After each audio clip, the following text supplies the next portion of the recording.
بسم اللہ والصلاۃ والسلام علی رسول اللہ خاتم النبیین ورحمۃ اللہ عالمین. Our today's topic is what is extremism, what is terrorism, اور اس کے کازز کیا ہوتے ہیں سوسائٹی میں. یہ ایکسٹریمسٹ پوائنٹ آف ویو کیسے ڈیولپ ہوتا ہے یا آئیڈیالوجی کیسے ڈیولپ ہوتی ہے. اسی طرح ٹیررزم یا ٹیررسٹ کیسے بنتے ہیں. How to address this issue, کیونکہ دنیا پر اس کے بڑے نیگیٹو اثرات ہوئے ہیں. بڑی بڑی سول اسٹرائفس، رفٹس، گلوبل انریسٹ کریٹ ہوا. پہلی تو بات یہ ہے کہ ایکسٹریمسٹ یا انتہا پسند اردو میں جسے ہم کہتے ہیں، یہ کون لوگ ہوتے ہیں؟ یہ وہ لوگ ہوتے ہیں جو اپنے نقطہ نظر کو اتنا سچا سمجھتے ہیں کہ وہ دوسرے مخالف نظریات کو سننا بھی پسند نہیں کرتے، اور نہ وہ چاہتے ہیں کہ وہ لوگ اپنا پوائنٹ آف ویو کہیں بیان کریں. اب ان کے مقابل کون سے لوگ ہوتے ہیں جن کو ہم کہیں گے کمپیریٹیولی بیلنسڈ.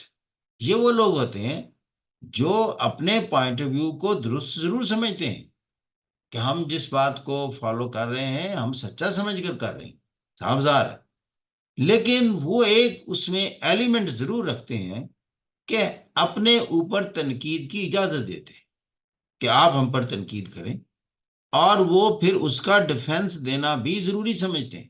اس کے بعد وہ بات کو ختم کر دیتے ہیں، اپنی بات کو امپوز نہیں کرتے، کیونکہ وہ یہ سمجھتے ہیں کہ دنیا میں جو مختلف نظریات پروان چڑھے ہیں یا انسان نے جو معاشرتی طور پر ترقی کی ہے وہ وقت کے ساتھ کی ہے. ڈائلاگ ہوئے ہیں، ایک دوسرے کے نظریات پیش ہوئے ہیں، تھیسز ڈیولپ ہوئے ہیں، پھر اینٹی تھیسز ڈیولپ ہوئے ہیں، پھر سنتھسز ڈیولپ ہوئے ہیں، اور کرتے کرتے معاشرہ ان اصولوں پر قائم ہوا ہے بڑے عرصے بعد.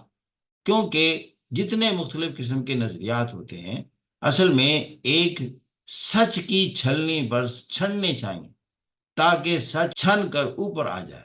کیونکہ اصل میں انسان کا مقصد یہ ہے ہم حقیقت تک کیسے پہنچے، سچ تک کیسے پہنچے، ایسے نظریات تک کیسے پہنچے جس سے معاشرے میں استحکام ہو، ہر بندہ اس کی عزت نفس محفوظ ہو، اور اس کو سنا جائے، اس کو تقریر کرنے کی اجازت دی جائے، اس پر تنقید کی جائے، ضرور کی جائے، لیکن اس کو اپنے آپ کو ڈیفینڈ کرنے کا موقع بھی دیا جائے، زندہ رہنے کا حق دیا جائے. کیونکہ اگر معاشرے میں انٹلیکچوئل کہتے ہیں آپ یہ ریت ڈال دیں کہ ہم اپنے مخالف کے نظریات کو نہیں سنیں گے، تو کل کو وہ یہ ریت ڈال دیں گے کہ ہم آپ کو بھی نہیں سنیں گے. جب دونوں نے کہہ دیا کہ نہ ہم آپ کو سنیں گے نہ ہمیں آپ سنیں گے، آپ بتائیں یہ جو تھیسز اور اینٹی تھیسز کے بعد سنتھسائز چیزیں ہونی تھی اور ایک ایولیوشنری مینر میں معاشرے نے پروان چڑھنا تھا، آپ نے تو اس کو روک دیا.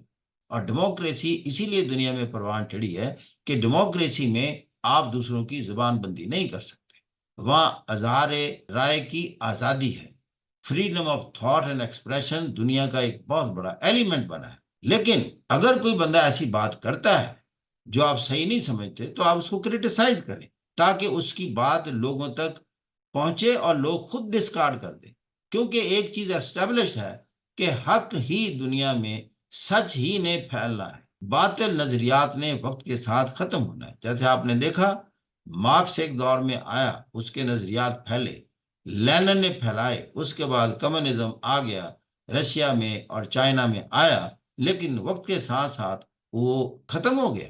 ڈیموکریٹک ماڈل آگے آ گئے، خود رشیا نے ایکسپٹ کر لیا، پرائیویٹ اونرشپ کا کانسیپٹ دے دیا، چائنا نے پرائیویٹ اونرشپ کا کانسیپٹ دیا. یہی ملٹی نیشنل کمپنی جن کے وہ خلاف تھے ان کو اپنے ملک میں آنے کی اجازت دی، اور دنیا ایک گلوبلائزیشن سیٹ اپ میں آئی. یہ کیا تھا؟ ایک سنتھسس ہوا. پہلا کیپٹلزم تھیسس تھا، مارکسزم اینٹی تھیسس تھا، اور پھر اس کے بعد جو انکلوسیو گلوبلائزیشن آئی جس میں رشیا اور چائنا شامل ہیں، تو دس واز دا سنتھسس. یوں معاشرے آگے چلتے ہیں، this is not the end of the world.